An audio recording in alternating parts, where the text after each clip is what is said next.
Kızlar indi. Korazayıp bu şeyleri de Seriye, bilesin bir şey mi? Bu şimdi gözü de bana şunu dedi hatırladım. Ay rahmet. Şunu oynayıp yılbaşı var. Amin. Şu nüfus devlet olmak sadece ben 1000 lira alıp kaçamayım. Ey müddet bir şey yok ne iş? Onun aşkına diye açar vermemek. Hadi siz de barınızına.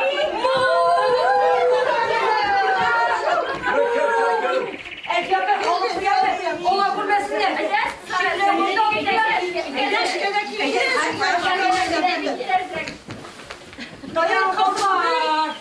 Seriye, Ulutukla ormanı 50 gülükten kuşulara şunu diye var. Bilesin mi Ulutukla diyen orman şu. Ormanı şunu diye yaratkan diye.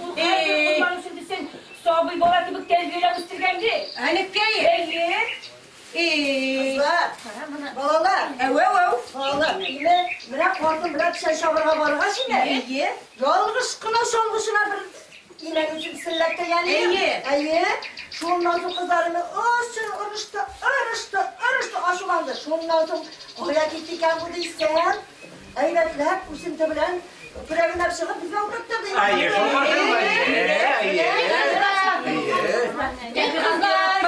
Kişisin buzu buturmaz idi.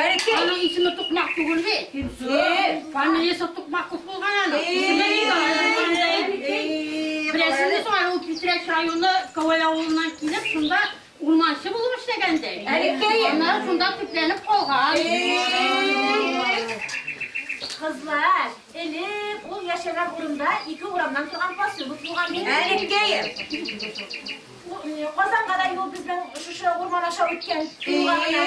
Yulavuşlar bizden alığa kirip gibi. Bunu çıkarttıran tuğanlar bilgili de var zamanda konuşlara. Varlarında şurada yalıp tükenlerdi. Kızlar, siz bilesiniz son. Netige şu tuğan bir eğlendirip alıngan kurumuna ne işin var şakadır gibi değil. Balalar, bu işler borca haberi bulsun diyor. O biz sabalayını çıkaralım çıkılgan.